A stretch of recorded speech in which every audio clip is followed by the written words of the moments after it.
Quando Frei Vital veio para o Brasil, ele nunca tinha a noção de que iria assumir um cargo como um bispado, né?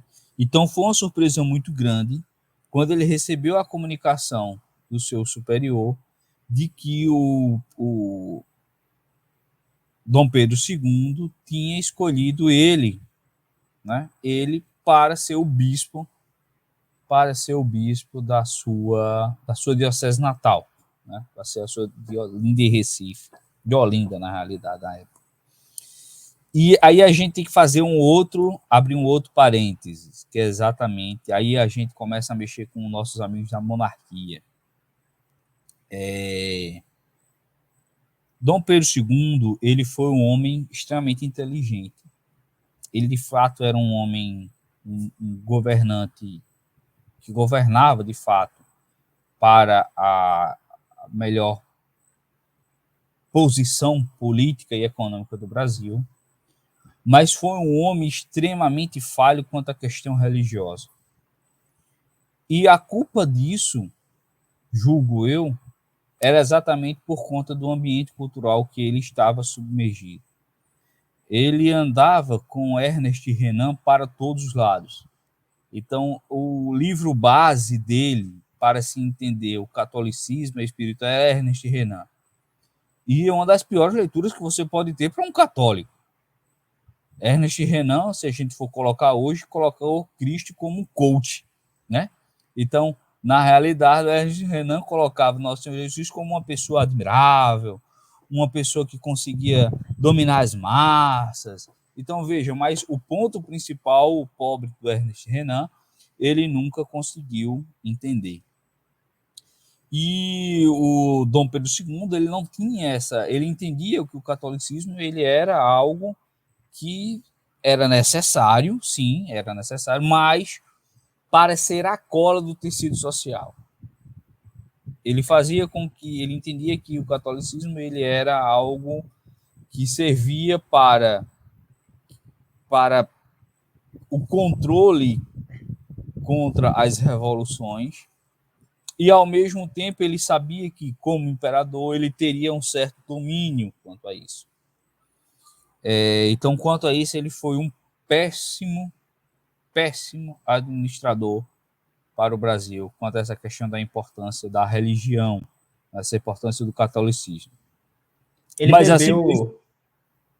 Ele bebeu do galicanismo para poder também ter essas ideias? Olha, veja, eu não lembro qual é. Tem algumas fontes, não daqui do Brasil, mas de Portugal, que diz que ele estava se vinculando a uma heresia, janaísmo, salvo engano. Eu esqueci, é uma heresia em que existia um rigor tão grande para a salvação que era apenas realmente alguns que conseguia. Eu esqueci o nome da heresia agora, mas alguns ligam isso e é uma heresia, claro, uma heresia foi formulada por um bispo da Igreja Católica, que depois foi condenada, mas ele tinha essa pelo menos algumas pessoas, alguns biógrafos de fora, entendem que ele tinha essa percepção religiosa. Mas assim mesmo, Dom Pedro II, ele entendeu e sabia que os capuchinhos, que a Igreja Católica, era extremamente importante para o Brasil. E isso é uma frase extremamente interessante, porque durante a discussão para a nomeação do novo bispo para a diocese de Recife e Olinda, eu não lembro qual foi o barão, não sei se foi... Meu Deus do céu, é de uma cidade daqui de Recife, perto de Recife, do interior, Barão... Esqueci, vou ficar devendo o nome do barão. Mas durante a discussão, e a princesa Isabel estava, a princesa Isabel também teve uma importância ímpar na vida de Dom Vital, e ele vai e começa a questionar, né? E a princesa Isabel vai e fala, mas por que um capuchinho, meu pai? Porque os jesuítas, né? Os jesuítas foram construíram, que é do povo Brasil. Os jesuítas é a maior ordem religiosa da Igreja Católica. Os jesuítas têm os homens mais preparados. Aí o Dom Pedro II vai e responde que os jesuítas batizaram o Brasil, mas quem crismou foi os capuchinhos. Então, ele tinha uma admiração muito grande pelos capuchinhos. E também, por um outro lado, eles já imbuíram também com o espírito liberal, com esse espírito de uma liberdade muito grande. Tanto é isso, é verdade, que a nossa Constituição Imperial ela é formada com princípios liberais, é formada com princípios e alguns pontos, inclusive anticatólicos. E ele tinha a ideia de que eu vou trazer um sacerdote capuchinho, que ele tinha uma admiração, mas também eu vou trazer uma pessoa formada na Europa. Uma pessoa formada com ideias já, ou em um ambiente liberal. Então, eu vou trazer alguém que vai continuar ou vai catolicizar o liberalismo. Pelo menos isso é que alguns biógrafos colocam, por conta dessa escolha também de Dom Vital. Interessante porque é justamente o inverso que vai acontecer, não é? E agora uma coisa, porque a filha dele, ao princípio, não queria Dom Vital como um bispo, né? Pelo que o senhor conta. Ela tinha certa resistência por ser um capuchinho. E depois ela vai apoiá-lo fortemente. Isso. Né? É porque não é uma questão... não é a coisa questão se inverte em relação com o pai. É porque é o seguinte, não é que Princesa Isabel estava contra os capuchinhos. É porque quem é católico geralmente tem o seu santo de devoção, e geralmente o seu santo de devoção você tem um apego maior à ordem daquele santo de devoção. Eu gosto muito de Santo Tomás, sou devoto de Santa Catarina de Sena, então nada mais comum do que eu dizer que os dominicanos é uma das melhores ordens da Igreja Católica, não concorda? Então, assim, cada um vai defender os seus... a sua ordem, né? Os seus santos e as suas fontes de estudo. E a Princesa Isabel, eu acho que foi nesse sentido. A Princesa Isabel foi uma católica realmente fervorosa e teve uma participação incrível na vida de Dom Vital. E nessa época, quando teve essa nomeação, aí eu vou botar um pouco de juridiquês, tem uma espécie de ato administrativo que nós chamamos ato complexivo no direito administrativo. E o que é o ato complexivo?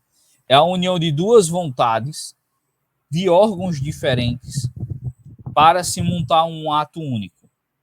Isso é o ato complexivo, certo? Existe um outro ato que é o ato composto. O ato composto é quando dois órgãos da mesma estrutura eles se unem para formar um ato só. Nesse caso, para que um bispo ele fosse nomeado para o território brasileiro, era necessária a vontade de duas partes diferentes, de dois órgãos diferentes. Então, é um ato complexivo. Por que dois órgãos diferentes? É o poder temporal e o poder espiritual unindo, que são diferentes, unindo um único ato. Então, eu precisaria de duas vontades perfeitas. Primeiro, a de Pio IX, que é o Papa, que é o poder espiritual, e o do governante, que é o poder temporal, que era do Dom Pedro II. Isso foi enviado do patronato, né? Isso, exatamente. Isso. E isso foi enviado para Roma. E na época, alguns biógrafos disseram que ainda Pio IX chegou, olha, esse rapaz é muito novo para receber. Não, mas eu quero esse. Então, beleza. Se você está querendo. E Pio IX, veja, Pio IX, aí seguindo o mesmo norte, né, que eu estava falando. Quando você bota uma pessoa como seu centro de estudo, seu centro de radiação de tudo, você começa a se aproximar e a se afastar de algumas ideias. E Pio IX, eu acho que, para mim, é um dos melhores papas que a gente teve na Igreja Católica. Acho que Pio IX e Pio XI para mim, foram os papas de relevância ímpar dentro da Igreja Católica. E Pio IX, não apenas por conta de Dom Vital, mas é porque também Pio IX houve uma... Por favor, tem um cafezinho aqui. Porque ele houve uma guinada também de personalidade incrível. Pio IX, ele era considerado, antes de ser Papa, um dos cardeais mais liberais que existiam no orbe católico, né? Aí não dá para falar a vida de Pio IX agora por conta do tempo, mas é um Papa que teve uma guinada, uma mudança de posição e de espiritualidade que é marcante. Ele se converte no pontificado. Né? Isso. Dizem alguns da tradição que foi por conta de uma aparição de São José, São Miguel Arcanjo, e teve um outro santo também que eu não lembro agora. Olha só, isso eu não sabia. E Pio IX, ele lançou 3 documentos que são de morte para a maçonaria. De morte para a maçonaria. O primeiro documento se chama Quanta Cura, que é uma carta encíclica que fala de erros que nenhum católico, veja, nenhum católico pode admitir, pode aceitar. Essa carta encíclica tem uma introdução e logo atrás, por conta do ambiente até cultural que já estava dominado pela maçonaria, pelas ideias liberais, o que foi que Pio IX fez? Veja que delicadeza e que uso de pastoralidade incrível. Ele pegou a Quanta Cura e escreveu apenas as frases, os pensamentos que nenhum católico, veja, nenhum católico pode admitir. Esse documento se chama Sílabos, que é isso aqui. Tem esse livro também, que é do Sarney Salvini. Tem vários, essa edição tem várias. Hoje, graças a Deus, o mercado editorial católico tem crescido bastante, que é Liberalismo é Pecado.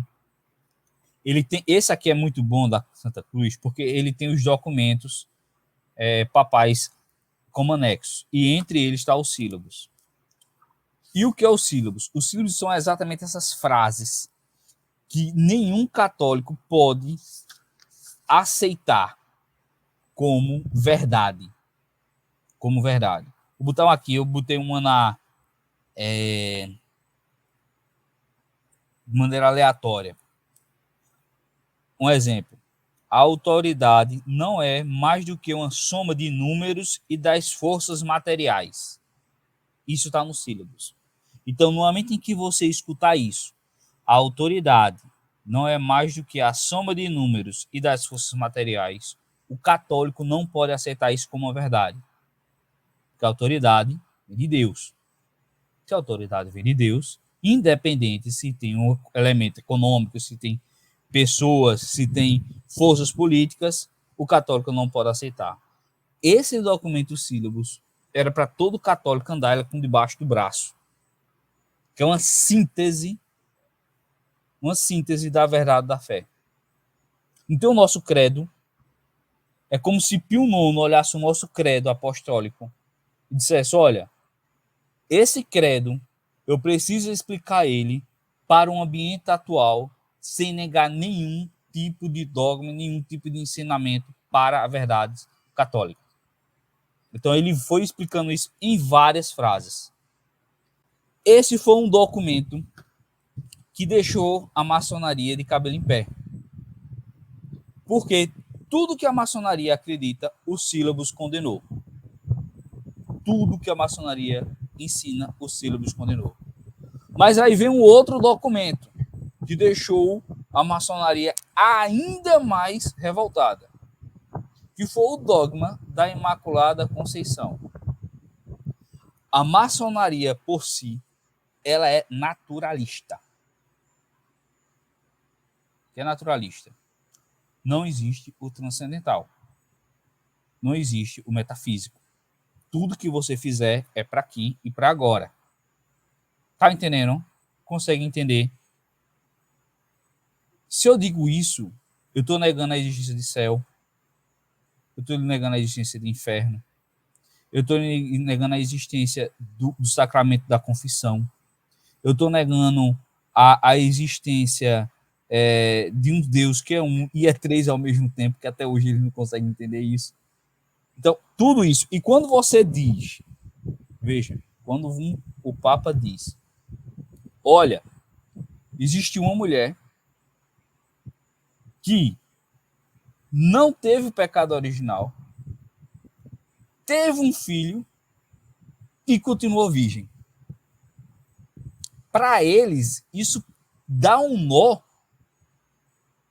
incrível.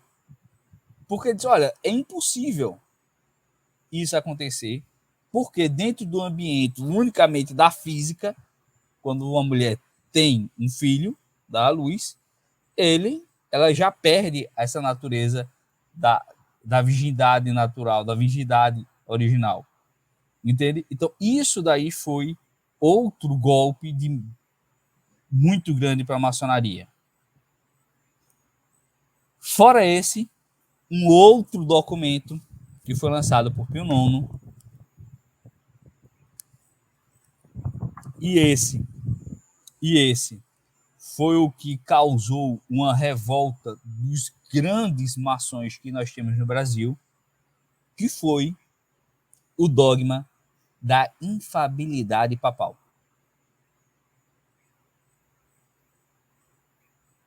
O que é que o liberalismo defende, Matheus? Você é livre. Você não precisa obedecer ninguém. Você tem que obedecer unicamente à sua consciência, à sua vontade. E o dogma da infalibilidade, ela quebra com isso. Se você quer ser salvo, existem matérias que eu vou dizer e você tem que obedecer. Veja, acabou com um dos principais princípios da maçonaria. Certo? E o que aconteceu com a infabilidade papal? Um dos primeiros a ir contra esse documento foi Rui Barbosa. Rui Barbosa, ele tem um livro que não é dele, que se chama, tá até aqui, O Papa e o Concílio, aqui ele tá longe, O Papa e o Concílio, que é de Janus. Esse livro, ele foi condenado pela Igreja Católica, ele foi considerado como herético. O livro ele tem 200 páginas, a introdução de Rui Barbosa tem 300. Então, só Nossa. A introdução de Rui Barbosa foi maior do que o próprio livro. E Rui Barbosa, ele era um maçom. E o outro grande maçom que ficou também horrorizado com isso foi o Barão de Rio Branco, que vai ser uma figura extremamente importante para a nossa conversa aqui. Vou tentar acelerar por conta do nosso tempo. É interessante ver como essas condenações que Pio IX vai fazer e também as personalidades que vão lutar contra Dom Vital em Pernambuco, elas nasceram num ambiente católico, né? E aos poucos, talvez por falta de fervor na fé, né, N motivos, elas foram lutando contra o próprio berço no qual nasceram. É um mistério... Eu acredito, Matheus, que muita coisa foi do ambiente político. Porque, veja, por exemplo, nessa época de Dom Vital, existiam duas classes. Vou botar a ideologia como, não a ideologia como a gente tem hoje modernamente, mas vou botar a ideologia como ele foi constituído logo nos primórdios. James Balmes, ele tem um livro sobre ideologia que fala que ideologia, na realidade, é a ciência das ideias, é a construção psicológica de como você forma a sua estrutura de conhecimento, memorização e execução. Isso aí a gente vai colocar como ideologia para aqui, e não como ideologia, como movimento de controle de massa, de acordo com Karl Marx. Mas veja, nessa época, a ideologia, nós tínhamos dois tipos de ideologias. Nós tínhamos, de um lado, as ideologias ultramontanas, jesuístas, papistas, e do outro lado, nós tínhamos as ideologias positivistas, racionalistas, naturalistas.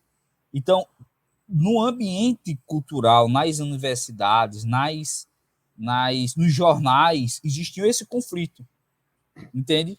Aí, de um lado, nós tínhamos o ambiente católico, e nesse catolicismo também já existia figuras católicas mais quebradas, como, por exemplo, a figura de um católico como Frei Caneca, como o Frei Feijó. Frei Feijó, por exemplo, defendia a separação da igreja. Hoje nós temos uma heresia no Brasil, que a Igreja Católica Brasileira ela não é nada católica, é uma igreja protestante que não tem vinculação nenhuma com Roma. Essa igreja, na realidade, o nascedouro dela é de Frei Feijó, do padre Feijó, que foi regente nosso, né? Então, o padre Feijó é que decidiu isso. Então, aí temos esse, e nós temos também os ultramontanos, que são aqueles mais ortodoxos, são aqueles que têm uma vinculação, que também alguns pontos também tem um certo erro, porque alguns ultramontanistas eles defendiam que o poder temporal ele teria total submissão sobre o espiritual, e a gente sabe que não é bem assim que funciona. Então, até porque o poder espiritual ele só prevalece quando se envolve a questão de alma e as questões principais.